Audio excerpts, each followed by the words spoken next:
realized I was going to live forever. They're losing money on the deal, but that's another story. But what happened is what I actually paid for the my small deduction that I had to pay for all these operations that I've had, right, was about what I would have paid if we just had a cash-only system. And I verified this because I went to a cash-only hospital. I said, all right, I want this operation. How much would you charge me, soup to nuts? And it was about 1/10 of what I paid. So we say we can't afford health care when we get older. First of all, there's insurance that's for that. Doesn't cover everything. You pay a little bit more as you get older. You got to prepare for that. You got to be responsible. And then when you have that, if you had a free market system, instead of an operation costing like $100,000, it costs $10,000. Your insurance pays up some of it. You pay all the other portion of it, and we get government out of it altogether. What's wrong with that? Well, I certainly agree with you that having government be much, much less involved would be better, but I think we have to accept that it won't be better for everyone necessarily. That's a much tougher question. In particular, in a free market for health insurance, people with pre-existing conditions, for example, are going to face much higher premiums than people without those conditions. Now, maybe you want to argue that that's just the way it goes, that's the way the cookie crumbles. You could say, look, some people are born with lots of athletic talent, some people are born with artistic talent, some people can, learn how to teach physics or economics or be great lawyers, and others not, and that's just the way capitalism works. But that's certainly perceived these days as an extreme notion. At a minimum, even some libertarians would not object to some level of social safety net that protects the most vulnerable from having to rely purely on their own wits, because some people are unlucky and born with relatively little in the way of the skills that will lead them to succeed in the marketplace. And being born with a serious pre-existing condition or acquiring a serious condition at some point in life would be an example. So, I think a calm discussion has to recognize that society is very unlikely want to just let everyone rely on the private charity system because there are fears it won't be adequate. Now, I think those fears are highly exaggerated. I think private charity would do an awful lot for people who are unfortunate. Right. And the free market would help bring down costs immensely, and that would help everybody. But it is a somewhat more subtle conversation. Yeah, well, see, I'm several decades older than you, unfortunate for me. I'm several, but I remember the times, I used to watch my grandfather, I'm going back 55 years ago, I used to have to sort of sit with him when he was older and fragile and whatever, and I used to go out and buy cigars for him and whatever. But one thing that we had at that time that I don't see today at all is that I recall my mother saying, eat your spinach. You know what I mean? Eat your spinach, it's good for you. Eat this, it's good for you. Don't eat that, that's no good for you. Today, parents don't do that. We're going to McDonald's. Eat all the crap you want, Don't worry, because if you get sick, I know somebody who is a professor of economics at Harvard. He's going to help pay for it. And that's my objection. That seems a little extreme. I mean, I certainly, was told to eat my spinach. I told my kids to eat my spinach. We see advertisements on TV for healthy food all the time. We see local governments trying to put healthy food into school cafeterias. So I think there have always been people who focused on trying to be healthy and people who didn't nearly as much. So I don't quite see people's attitudes or behavior as changing nearly so much as you do. I think we're just kind of remembering the things which fit with that view. But there have always been parents who were responsible and parents who aren't, and there always will be. But look at the people today. I mean, you get just any crowd of people in any environment. I mean, they don't even look healthy. I mean, they're overweight. They're drinking a Slurpee. No, I can't disagree with you more. But what if you go to the gym? You can also, it's the same right down the street from McDonald's. there's in many, lots and lots of locations, there's a gym, and there's a bunch of people in there who are on the treadmills or the weight machines or whatever, and they're trying to be healthy. There are people who belong to all sorts of, go to jazzercise or, other sorts of exercise classes. There are people out jogging every morning, and you walk around your neighborhood. So I think you're painting with a little too broad a brush. Yes, there's heterogeneity. Some people pay attention to their health, and some people don't, but I'm not sure it's really any different. And we have a lot of modern medicine that's helped a lot of people be a lot healthier. Life expectancy has certainly gone up. Yeah. If we were really all as, crazy and irresponsible as you're portraying, it's not obvious why life expectancy would keep increasing.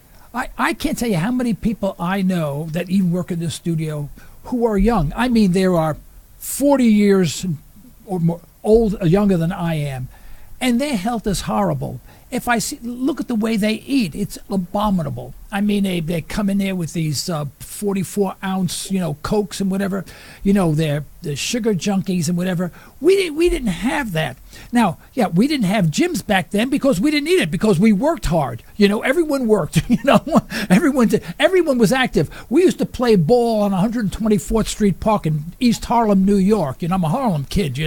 So but weren't people eating a lot more saturated fat? Weren't they putting a lot more salt on their food? Didn't they have less access to fresh fruits and vegetables? I mean, I'm not sure that it's really changed in the direction that you're saying. It's not for everybody. There's a lot of variety then and now, and presumably in the future, as to how people behave about their health. I guess we're at an impasse because I think we ate, at least in my family and the people I know, we ate a lot better. We didn't have the money to go out and buy all this junk anyway. We ate at home. And did anyone in your family smoke? Yes, my father did. Yeah, my father did smoke, and he died. So that's a dramatic change in the health of the population. I agree. Far lower percentage of the population smokes. That's almost certainly a major contributor to increasing life expectancy. So I think we've gotten healthier in lots and lots of ways. And maybe some people have gotten less healthy in other ways. That's possible. Right. I want to see the government out altogether on health care. I want to see them out of my life altogether. I can handle it myself, and we should have the family now responsible for their children and not the government, and especially not television or your iPhone. Okay? Can we end it on that? Fine with me. That's totally fine with me. I just don't want to overstate or, assert that there have been changes in things that maybe haven't changed. We want to focus on the arguments that are going to persuade people. That's an issue you posed to me a few minutes ago, is how do we convince people that having more of a free market in healthcare and less government would be beneficial? And that's really tough, because in the short term, lots of people are actually going to be worse off if the government subsidizes healthcare less and subsidizes health insurance less. It's only over time, if the government gets out, or gets out partially, that the market will be able to innovate and be able to provide various services less expensively, and everybody will benefit from that. And as you alluded to in earlier comments, all of this government intervention in health insurance and more broadly has perpetuated the view that healthcare is a right, as opposed to the view that healthcare is a service or a commodity like anything else, and the market will do a good job of providing services and commodities for which there is demand. Once you say that it's a right, then it sounds like, well, if it's a right, then everybody should have as much of it as they want all the time, and that's impossible. I actually just read a really interesting description of it. It talked about the food market and how you can go into a grocery store and there's all these things you can buy, and capitalism is so amazing at allowing you to buy expensive steak and inexpensive hamburger and billions of different products. Now imagine that there was a grocery store where there were no prices on any of the items, and people still went in there and shopped, and all they did was they paid $1,000 a month for the right to go in and purchase as much as they wanted. And when they get to the cashier, they just pay a $15 copay. Yeah. No matter how much they bought or what they bought. Well, then, of course, it would be insane, because nobody would bother buying the hamburger. Everybody would buy the steak. Nobody would buy the generic version of the Cheerios. Everybody would buy the brand. And you'd have expenditure growing without bounds. But that is the current view of how we should do health, is we should give everybody more or less free access to state-of-the-art healthcare in every dimension. That will never get any reasonable balance between costs and benefits. That will destroy the healthcare system. Well, would you not agree then, if something is provided by the government, people are less, we don't know how much, but less likely to be responsible for themselves, saying, well, I can smoke, or I can do this, I can do that, because health care is basically, I'm going to pay for the health care. If I'm healthy or if I'm not healthy, it doesn't make any, monetarily makes no difference. So there's not no incentive, but less of an incentive to take care of yourself. If I knew I got sick, I had to pay the whole thing. I may be more mindful of the way that I eat, my lifestyle. Would you not agree with that? Oh, no, I agree with that for sure. I think that healthcare, like everything else, demand for that responds to price. Different things respond to different degrees, but I certainly think it will in a huge fraction of the relevant situations. Now, opponents would come back and say, wait, you're saying that if I'm in a car accident and I'm bleeding out, I'm going to have to negotiate with the ambulance that shows up how much I'm willing to pay to get taken to a hospital and get treated. That's crazy. You can't use the price system in those settings. Right. Well, maybe, but there's so many other aspects of healthcare where people do have time to get the information. They do have time to make to comparison shop. They do have time to think about whether you want the expensive surgery or the less expensive treatment for medication, or you just want watchful waiting, which is even less expensive. Yeah. And whether you need to go to a fancy schmancy specialist or you're fine just going to your less expensive general practitioner, there's many ways in which the demand for healthcare can adjust to the prices, and it would do so if people were paying the prices. But when you subsidize something, and particularly when you tell people they don't pay any price, they're going to demand more of it. That's for sure what's happening. Right. Well, next time you want to have a debate on this, I'd like to come up to your school, okay, in your classroom, and we'll debate it in front of your students. Have some fun with it. Okay. How about that, okay? I will come up there free of charge. I think this will be too much fun.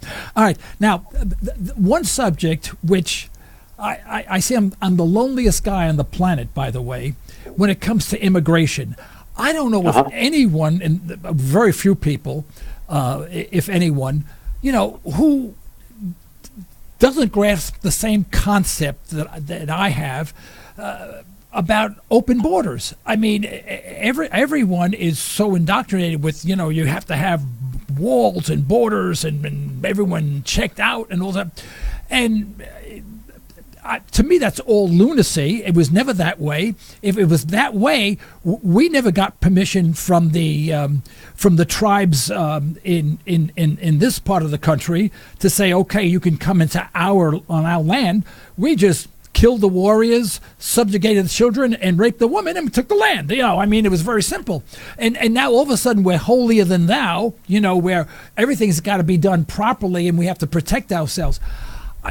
Is there something? What am I missing about this open borders concept that I'm? Well, I personally don't think you're missing anything. I agree. I would like to live in a country that has open borders, but again, some of the opposition to that is understandable in the sense that if you are a low skill or unskilled worker, then it's not crazy to think that more immigration will mean more competition for the kinds of jobs that you're likely to get, and it might affect your ability to get a job or your wage. Now, the evidence doesn't necessarily suggest that there is such a big effect of immigration on the wages or the job prospects of the existing natives, but it's certainly an understandable concern. It might be there to some extent. Then I think there are another aspect, which is people who are sort of afraid of the other. They're afraid of people who might not be like them, who are different religions, of different ethnicities, different color, and so on. And so they don't want the borders to be open because they think it will lead to a lot of people who are not like them, and that makes them nervous. Right. And then the most extreme is the fear that opening the borders will allow terrorists or other people who want to actively do harm to the existing population to enter and blow up buildings with planes and things like that. Now, on that point, I think that in particular we have it exactly backwards.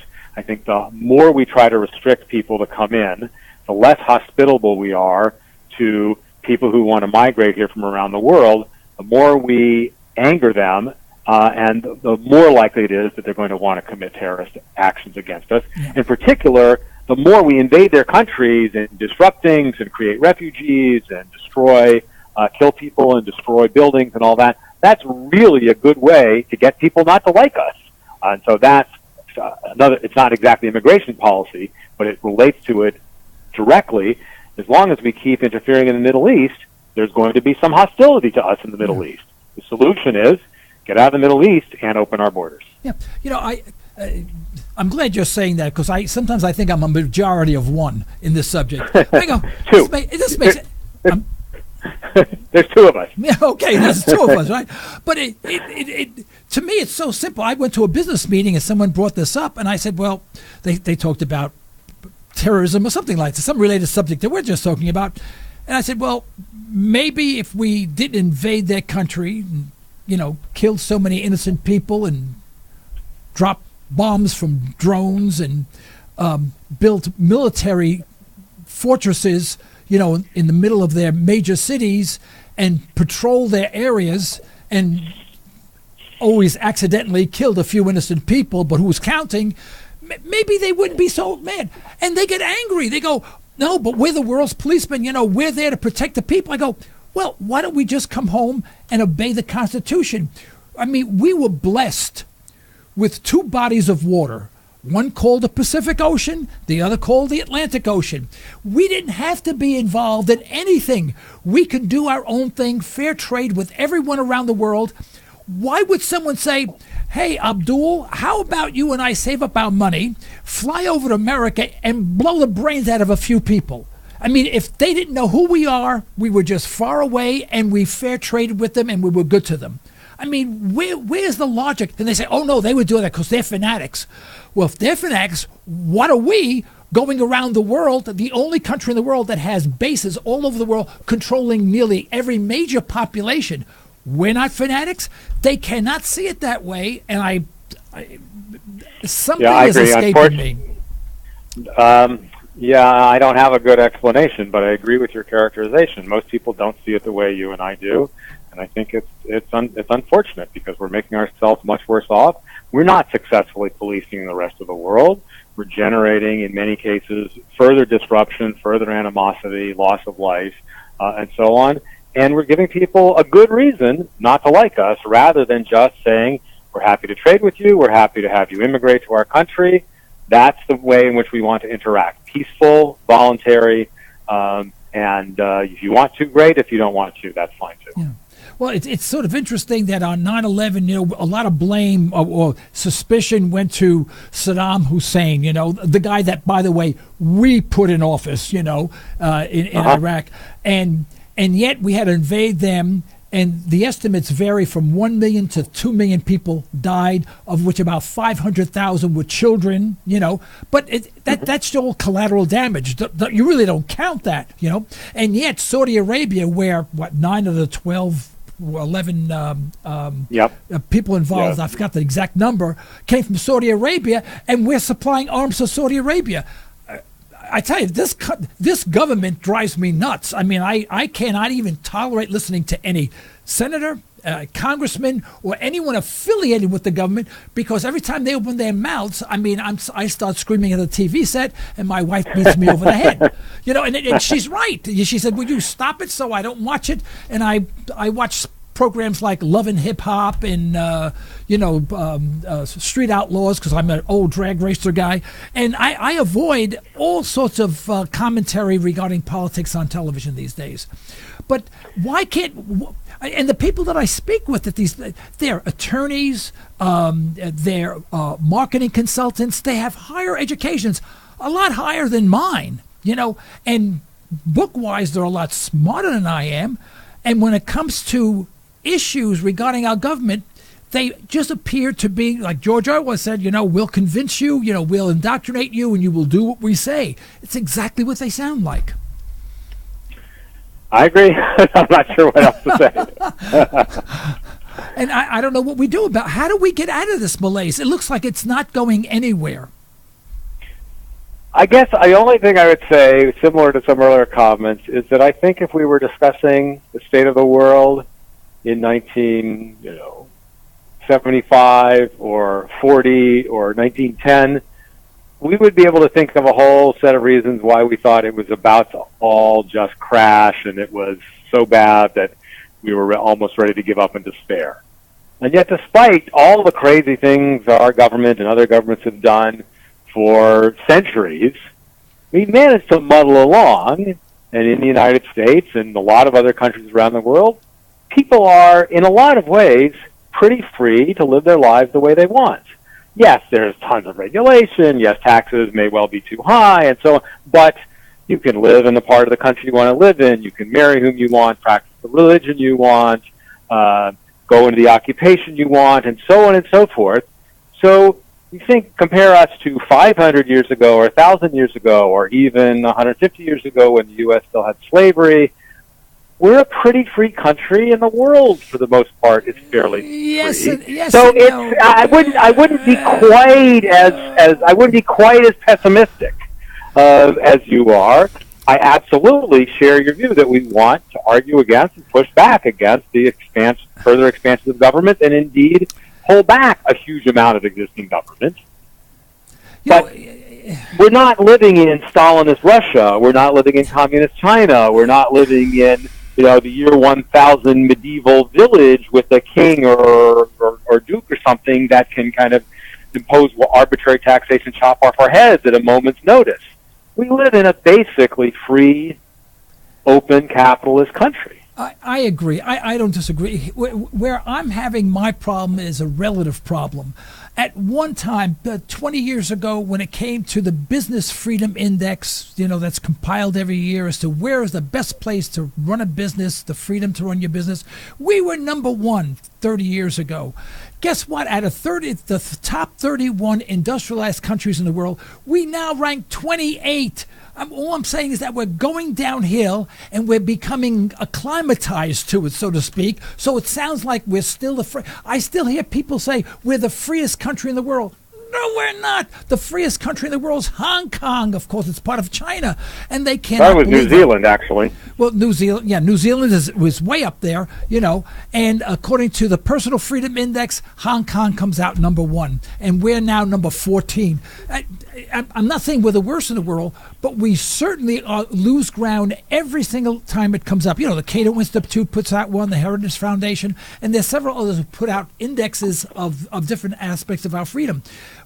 We ain't doing any better, guy. Let me tell you, we keep on sinking, and no one seems to be alarmed. And at what point are we going to say, we have a corrupt government. We have politically corrupt government. We have laws that make no sense whatsoever.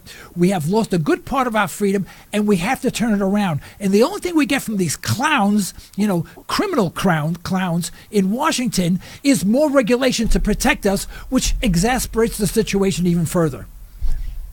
I agree that things at one level continue to go in the wrong direction from our perspective, more regulation and so on. At the same time, technology keeps marching forward, and our ability to avoid the effects of that regulation tend to get better and better. You can pick up your business and move it overseas a lot more easily than you could have 100 years ago. So if your government is taxing too heavily, regulating too heavily, go somewhere else. We can get information from all over the world. People who live in somewhat oppressive economies can still use their iPhones to get news from around the world and realize that what the government is telling them isn't the whole story, and so on. So that's just another way of saying maybe we should be not quite so pessimistic.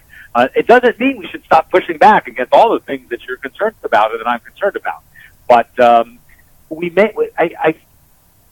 fear that when we sound as though we think we're at Armageddon, we're at the end, and it's just so catastrophic, people who don't agree with us think we're crazy and stop listening. And so a somewhat more nuanced assessment, which I also think is accurate, lots of good things are happening. I mean, changes in drug policy in the U.S. have gone in the right direction in the past couple of decades. Change in marriage policy for gay couples have gone in the right direction. Despite restriction on immigration, people can move so much more easily now that they still have more ability to avoid oppressive governments around the world. So there are a lot of good things happening too. Yeah. We should keep in mind as we push back against the bad things. But every time something good happens, the government comes in to sort of neutralize it, the benefit. For example, we have automation, but sometimes automation results in fewer people working. Fewer people working, then you have a larger population of unemployed. Then the government comes in with more government programs, to sustain these people, while they're unemployed, instead of people going out there and did what my father did when he came over here from before war-torn Europe. In war-torn Europe, he came over here not speaking the language, having not a penny in his pocket, no skills whatsoever, and worked in a Polish piano factory, and they beat the hell out of him every night. I mean, we don't have that work ethic anymore. We wait for the government, and what this technology does, it makes us more efficient, more productive, but then it increases the cost of government because the government is giving more benefits to those people who have been displaced by it, instead of saying, hey guy, you went to school, did you learn anything? No, now you suffer. Well, I totally agree that the concern over automation and robots seems incredibly misplaced to me. We've had automation and things that are like robots going on for decades and decades, and throughout that period, lots of people have worried that would lead to this mass army of the unemployed who would be displaced by the new technology, and yet it hasn't happened. The new technologies have first made life better for everybody because they've made all sorts of products cheaper. Thinking about a washing machine or a dryer as a kind of a robot that allows people to spend a lot less time having clean clothes and dry clothes. And partially because these things got cheaper from automation, more people could afford them, and that created more demand for the people who help make them, distribute them, sell them, service them, and so on. So this concern over the technological progress, I think, is completely unfounded in history and is incredibly implausible that it's going to lead to anything horrific, and it clearly has hugely beneficial effects to everyone. So you're right that a lot of the commentary on this I find to be misguided and unconvincing, but just remember that flip side is it's happening. The government has not stopped it. It's mainly just continuing to go on, and yes, you may object that we're paying unemployment insurance to some of the people who are, at least temporarily, in some cases longer term, lose their jobs from the automation, but you also might think maybe that's the political price we have to pay to get everybody to accept that the automation is going to displace some people, and some people for, not just for 6 months or a year, but forever. If their job, their skill becomes obsolete, then they're never going to get reemployed, depending on how old they are and what. Think about the poor horse. Look what the car did to the demand for horses. Yeah. So they're permanently unemployed, but everybody else is better off because we allowed the car, and the government didn't stop that. And actually, the horses in some ways are better off. You can hang out in the pastures instead of having to pull these heavy carts and wagons and things like that. The example that I give, I say, well, whenever they bring this argument about automation and they can't find jobs, I go, well, let's go back a few years. When they invented the wheel, before the wheel was invented, it took maybe 40 people to move a stone. And then one guy said, hey, Bobby, look at these round things, they roll. Why don't we put the stone in between these two wheels with a bar, and we can just push it. Instead of 40 guys moving the stone, we just need 2. Well, I said, those 42 guys that are unemployed, they're still unemployed to this day.